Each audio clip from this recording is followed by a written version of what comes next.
my YouTube family. How are you all? I hope you all are doing good. So welcome back to my channel Soni Mahi vlogs. और मुझे तो आप जानते ही हैं, मैं हूं आपकी अपनी सोनी अलावत।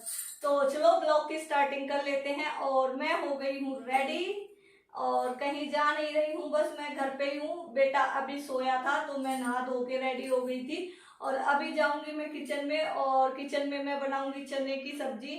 और चने मैंने सुबह ही भिगो दिए थे। आपको पता ही है चने में कितने सारे बेनिफिट्स होते हैं, कितना बेनिफिशियल है चना। काले चने जो हमारे होते हैं तो उसमें फुल ऑफ प्रोटीन्स होता है, कार्बोहाइड्रेट्स होता है।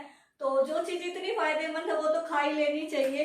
तो चलो अभी चलते हैं किचन में और बनाते हैं काले चने की सब्जी। साथ में पूरी नहीं बनेंगी क्योंकि गर्मी में पूरी कोई भी नहीं खाना चाहता है। बच्चों से मैंने पूछा था, बड़े वाले बेटे से भी पूछा था, उसने भी मना कर दिया कि नहीं पूरी खाने का तो कोई मन नहीं है। तो वैसे तो काले चने के साथ मोस्टली पूरी ही बनती है, लेकिन जब मन नहीं है तो कोई बात नहीं, रोटी और सब्जी हो जाएगी। तो चलो पहले किचन का काम निपटा लेते हैं। बेटा सो रहा है तब तक सब्जी बना लेते हैं। तो आप भी चलो मेरे साथ किचन में, फिर आके मिलते हैं।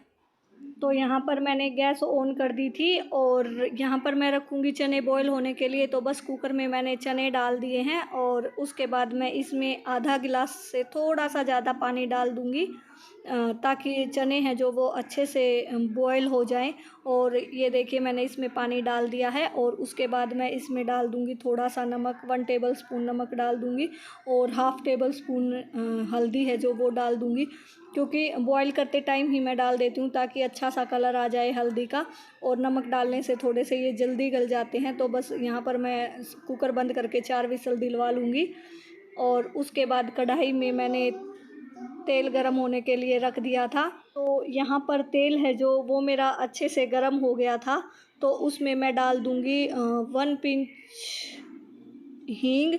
और हींग को अच्छे से चटकने के बाद मैं इसमें डाल दूँगी 1 टेबल स्पून जीरा, क्योंकि तेल मेरा अच्छे से गर्म हो गया था तो डालते ही चटक गया था। और जिंजर गार्लिक पेस्ट मैं कम ही यूज़ करती हूँ, क्योंकि मुझे जो जिंजर की स्मेल है ना और गार्लिक की स्मेल है वो कम ही पसंद आती है, तो वो मैं कम ही डालती हूँ। और उसके बाद मैंने प्याज डाल के हल्के से फ्राई कर लिए थे ब्राउन होने तक। और उसके बाद मैंने इसमें टमाटो प्योरी डाल दी थी और इस प्योरी में ही मैंने हरी मिर्च भी थी जो साथ में ही ग्राइंड कर रखी थी।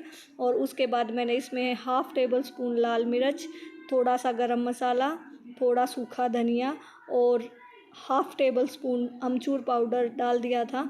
तो बस इनको मैं सारे मसालों को अच्छी तरह से भून लूँगी, क्योंकि नमक और हल्दी तो आपको पता ही है मैंने पहले ही डाल दी थी।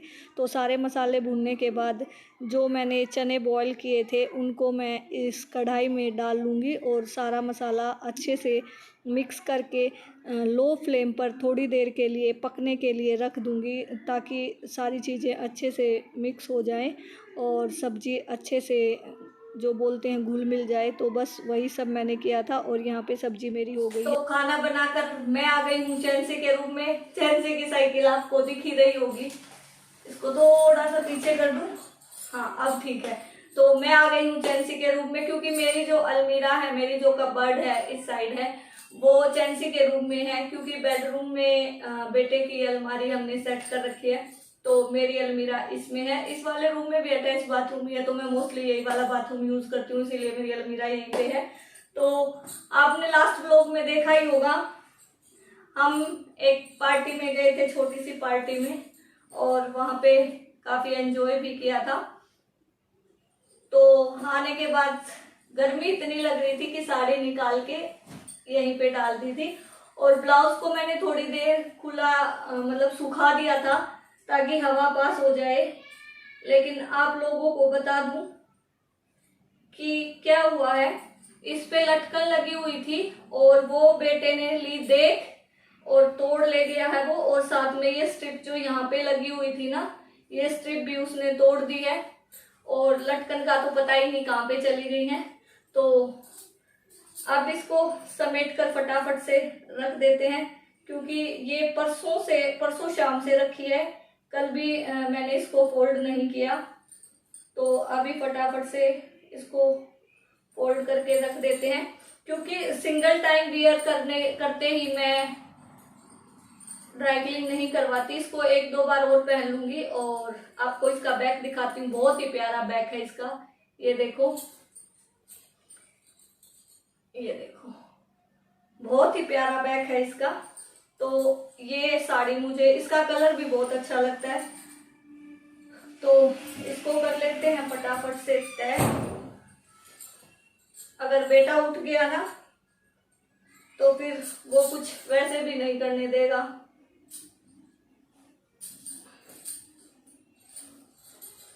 और जो रेगुलर साड़ी पहनते हैं ना उनको तो प्रॉब्लम नहीं होती, लेकिन मुझे तो साड़ी समेटने में बहुत प्रॉब्लम लगती है। और ये साड़ी थी भी बहुत भारी, आपको दिखाऊं मैं,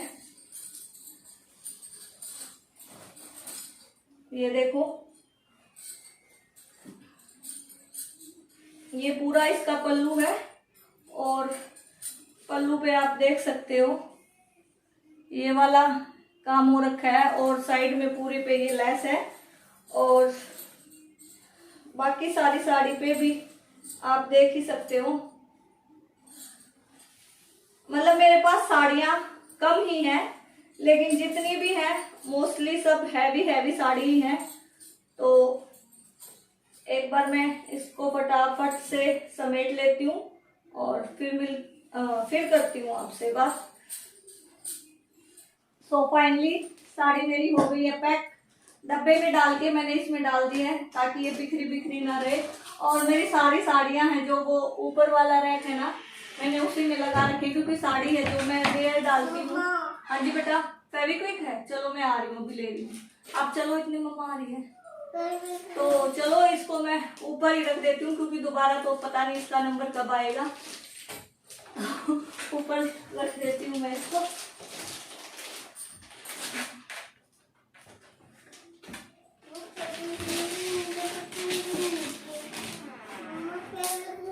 हाँ, तो साड़ी मैंने रख दी है ऊपर। और अब देखते हैं, बेटा उठ गया है मेरा और उठ के फेविक्विक लेके आया है कि मम्मा फेविक्विक ले लो, पता नहीं वो कहाँ से उठा के लाया है। तो चलो उससे फेविक्विक ले लेते हैं और मिलती हूँ आपसे बाद में। हेलो फ्रेंड्स, आपको पता ही है बेटा मेरा सो के उठ गया था, तो उसको मैंने लंच करवा दिया है।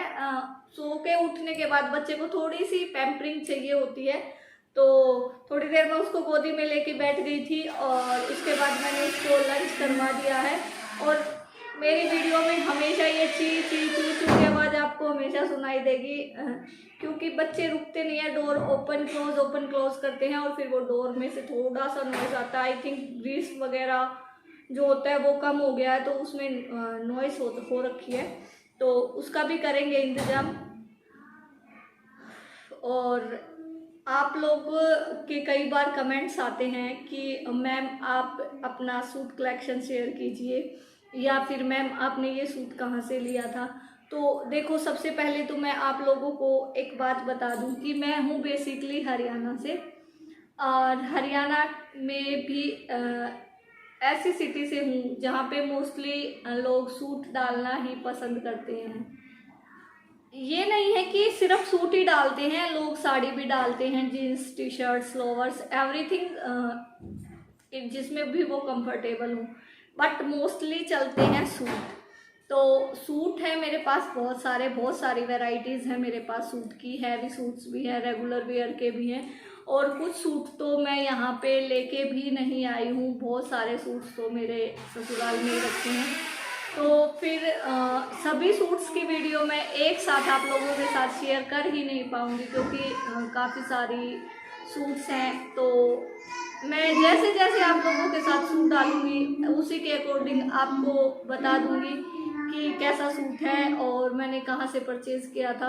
और दूसरी चीज़ ये है कि परचेज़ मैं रोहतक से ही करती हूँ, क्योंकि रोहतक मेरा सिटी है, मायका भी मेरा वहीं है और ससुराल भी वहीं है, तो वहीं से मैं परचेज़ करती हूँ लोकल मार्केट से। तो जैसे इसी सूट की मैं आपको बता देती हूँ, तो काफ़ी अच्छी और हैवी चुन्नी है, ये देखो, और काफ़ी पार्टी वियर हैवी सूट है। इस सूट पे भी बहुत सारा वर्क कर रखा है, आप लोगों को दिख रहा होगा। और ये इस सूट का बॉर्डर है, ये देखिए, बहुत भारी सूट है ये, मतलब काफ़ी भारी सूट है। और सलवार तो मैं कैसे दिखाऊं, मैंने सिर्फ पटियाला सलवार बनवा रखी है इसके पोंचे ऊंचे करके। तो उसका ये सूट जो था ये मेरे को मिला था आज से 2-2.5 साल पहले, जब हर्षु हमारी लाइफ में आया था। तो आप लोगों को भी पता होगा और कुछ लोगों के यहाँ पे ये रिवाज भी होगी कि मायके से कपड़े आते हैं, कुछ गिफ्ट्स आते हैं, तो जिसको हम पीलिया बोलते हैं। तो वो पीलिया आया था मेरे घर से और मैंने साड़ी नहीं मंगवाई थी क्योंकि साड़ी मैं डालती ही नहीं हूँ। मेरे पास गिनी चुनी साड़ियाँ हैं और वो बहुत हैवी वाली साड़ियाँ हैं जिनको मैं रेयर डालती हूँ। तो मैंने मम्मी को बोल दिया था कि मुझे साड़ी बिल्कुल भी मत भेजना क्योंकि मैं पहनूंगी ही नहीं। तो मम्मी ने फिर मेरे लिए ये 2 सूट स्पेशली भेजे थे सिलवा के, और भी भेजे थे बहुत सारे, लेकिन स्टिच करवा के 2 ही भेजे थे क्योंकि उस टाइम पे कुछ जो कुआं पूजन और मटकी वगैरह का जो रिवाज होता है तो हमारे में वही कपड़े पहनते हैं जो मायके से आते हैं। तो मम्मी ने 2 सूट बनवा के दिए थे, उनमें से एक सूट यही है और काफ़ी अच्छा सूट है, हैवी सूट है, रेगुलर हम कैरी भी नहीं कर पाते हैं, ये देखिए। और इस सूट की प्राइस की बात करूं तो वैसे तो देखो मुझे तो ये गिफ्ट ही मिला था, लेकिन बाद में जैसे मैंने मम्मा से पूछा भी था, मम्मा ने पूछा था कि सूट आपको पसंद आया या नहीं आया, तो मैंने कहा था सूट तो काफ़ी अच्छा है, आपने कहाँ से एंड कितने का परचेज़ किया। तो ये मुझे 3200-3300 के आसपास इस सूट की कॉस्ट पड़ी थी, तो मुझे काफ़ी अच्छा लगा था। इस सूट के बारे में तो देखो मैंने आपको बता दिया है, आगे भी अगर मैं कोई सूट डालूंगी तो मैं आप लोगों के साथ शेयर कर दूंगी क्योंकि सारे सूट एक सीरीज में दिखाना थोड़ा सा मुश्किल हो जाएगा। और ये चूड़ियाँ भी 2.5 साल पहले की हैं, सूट के साथ ही भेजी थी मम्मा ने। और इस पे ये देखो ये बाजू पे लेस वर्क कर रखा है। और मैं ना जो मैंने आपको बताया कि हर्षु होने के बाद आया था ये सूट, तो वो जो उस टाइम पे फंक्शन हुआ था और मैंने सूट डाला था ना, उसकी क्लिप अगर मुझसे लगाई गई फ़ोटो जो है मेरे पास पिक है, वो मैं कोशिश करूँगी कि मैं यहाँ पे लगा दूँ। अगर मैं नहीं लगा पाई तो सॉरी क्योंकि मैंने पहले ट्राई नहीं किया, बट मैं कोशिश करूँगी कि मैं 1-2 पिक यहाँ पे लगा दूँगी। तो चलो अब ब्लॉग काफ़ी लंबा हो जाएगा, इस ब्लॉग को कर देते हैं यहीं पे दी एंड, और मिलती हूँ कल आपसे नए ब्लॉग के साथ। Till then tata bye bye.